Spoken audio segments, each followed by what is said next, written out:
Video में मैं आपके साथ डिस्कस करने जा रहा हूँ कि फाउंडेशन लेआउट या फिर कॉलम लेआउट दोस्तों कैसे किया जाता है। दोस्तों घर जब बनता है तो सबसे पहला काम जो होता है वो होता है फाउंडेशन लेआउट या फिर कॉलम लेआउट। दोस्तों ये फाउंडेशन लेआउट और कॉलम लेआउट होने के बाद ही हमारा जो घर है वो बनने की शुरुआत होती है। तो ये दोस्तों कैसे होता है, कैसे इसे करना है, ठीक है, एज अ सिविल इंजीनियर दोस्तों ये आपको ज़रूर आना चाहिए। तो आज मैं दोस्तों पूरी डिटेल दूंगा। मेरे पास एक फाउंडेशन प्लान और कॉलम का सेंटर लाइन प्लान जो है ऑलरेडी अवेलेबल है, तो उस पर से मैं आपको पूरी तरह सिखा दूंगा कि कैसे फाउंडेशन लेआउट या फिर कॉलम लेआउट किया जाता है। तो सबसे पहला काम जो आपको करना है दोस्तों इसके अंदर, वो आपके पास एक सेंटर लाइन प्लान होना चाहिए। सेंटर लाइन प्लान मतलब कॉलम का सेंटर लाइन प्लान या फिर फाउंडेशन का सेंटर लाइन प्लान होना चाहिए, जहाँ पे दोस्तों आपको प्रॉपर डायमेंशन मिल जाए। ठीक है, कई आर्किटेक्ट क्या होते हैं, आपको एक सेंटर लाइन प्लान देते हैं और वहाँ से उसको मार्किंग करने के लिए भी आपको एक डायमेंशन दे देते हैं, जहाँ जैसे कि यहाँ पर दिया गया है कि ये जो कॉलम है उसका जो आउटर फेस है वहाँ से ये जो कॉलम है, ये दो जो कॉलम है उसका जो सेंटर है वो 10 फीट है। उसके बाद यहाँ ये जो कॉलम है उसके आउटर फेस से दूसरी जो रो है उस पर जो कॉलम है वो 18 फीट पे है, उस तीसरी जो रो है वो 28 फीट पे है। रो मतलब उसका जो सेंटर है वो 28 फीट पे है और बाकी लास्ट वाला जो है 35 की जगह ये 36 फीट है जो इसका एंड है। मतलब टोटल दोस्तों 36 फीट का ये प्लॉट है, 12.5 बाई 36 का ये प्लॉट है। मैं आपको बता देता हूँ, तो ये यहाँ पे 12.5 बाई 36 होता है।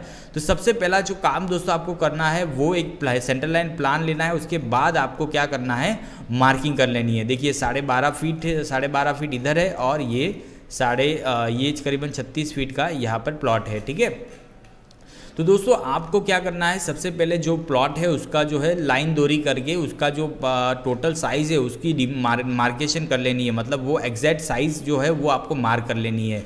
ठीक है, एक बार आपको प्लॉट की एग्जैक्ट साइज पता चल जाए उसके बाद दोस्तों आपको करना क्या है, देखिए यहाँ पे जैसे दिया है कि यहाँ पर एक हमारा कॉलम आएगा, तो ये एंड पर एक कॉलम है तो यहाँ पे एक कॉलम हम लोकेट कर देंगे। ठीक है, तो एंड पर हम कॉलम लोकेट करेंगे यहाँ पर। ठीक है, तो जैसे मैंने यहाँ पे करके रखा है, ठीक है, यहाँ पर देखिए एंड पर मैंने एक कॉलम लोकेट करके रखा है।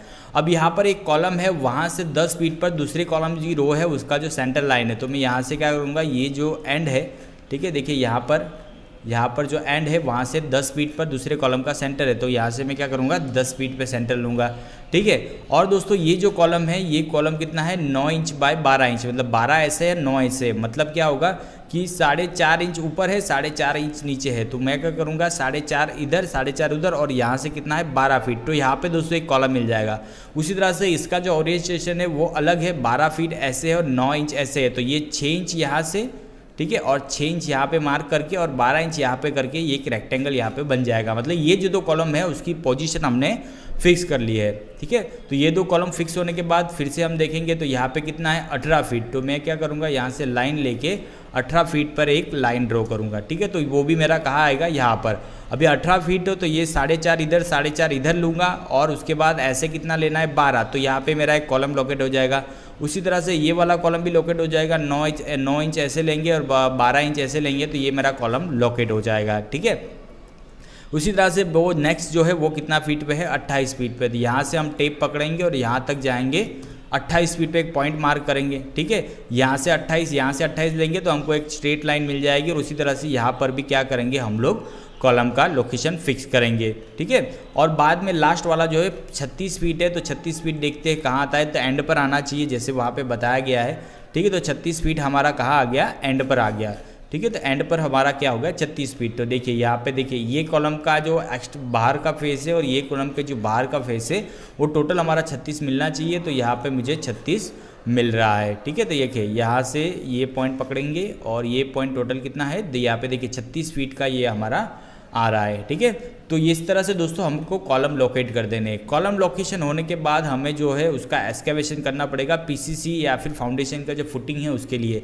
तो यहाँ से 4 फीट हम लेंगे, ठीक है, और यहाँ से 4 फीट मतलब करीबन 4 बाय 4 का स्क्वायर बन जाएगा। ऐसे 4 है और ऐसे 4 है, 4 बाय 4 का हमारा डक्ट रेडी हो जाएगा।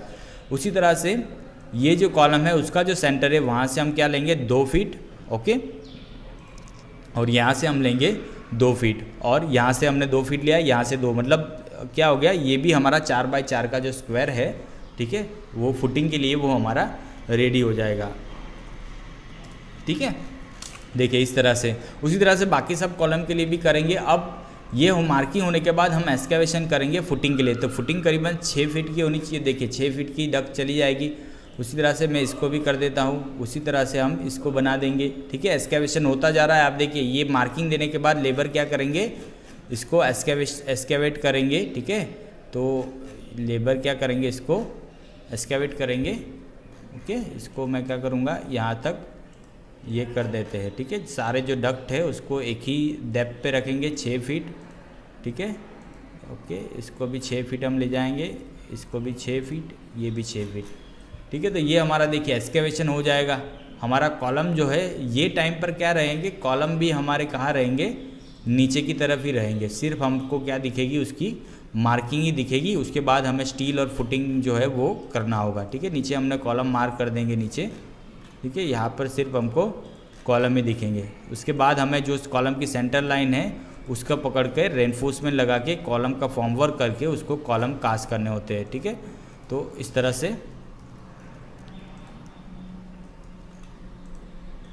ठीक है, देखिए अब ये एक्सकेवेशन हो गया। अब क्या करेंगे, हम कॉलम उठाएंगे। तो देखिए यहाँ पे मैंने कॉलम, अब क्या करेंगे, रेनफोर्समेंट करके उसको हम कॉलम को उठा लेंगे ऊपर की तरफ। ठीक है, उसके बाद नीचे जो होता है वो पीसीसी होता है। ठीक है, पीसीसी होने के बाद यहाँ पे हमारा जो फुटिंग है, ठीक है, नीचे फुटिंग होने के बाद हम कॉलम कास्ट करते हैं।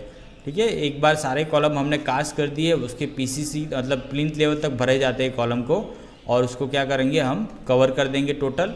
अब इसके आगे हमारा जो है, जो सुपर स्ट्रक्चर होता है, वहाँ पर हमारा क्या होगा, 10 फीट के कॉलम और उठते जाएंगे। ठीक है, तो इस तरह से दोस्तों हमारा जो काम है वो शुरू होता है। सिविल इंजीनियर को दोस्तों ये ज़रूर पता होना चाहिए कि कैसे ये जो काम है दोस्तों वो किए जाते हैं। अगर ये सेंटर लाइन आपसे मार्क नहीं होगी तो आपका जो प्लानिंग है, ठीक है, वो घर जो बनाना चाहते हैं, जैसा बनाना चाहते हैं वो गलत बनेगा।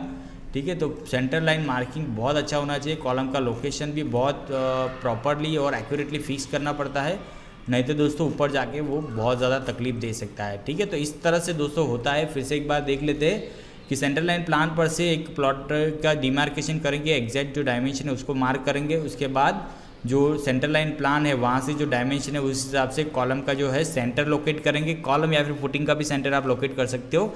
लोकेट करने के बाद कॉलम जो है उसको रेनफोर्समेंट करके वो भरे जाएंगे प्लिंथ लेवल तक, और उसके बाद हम आगे कॉलम उठाएंगे। ठीक है, तो दोस्तों इस तरह से हमारा जो है फाउंडेशन लेआउट या फिर कॉलम लेआउट जो है दोस्तों होता है। ओके, तो दोस्तों ये था वीडियो। दोस्तों अगर आपको ये वीडियो मिला अच्छा लगा तो ज़रूर सब्सक्राइब कीजिए मेरा चैनल सिवी कॉन्सेप्ट।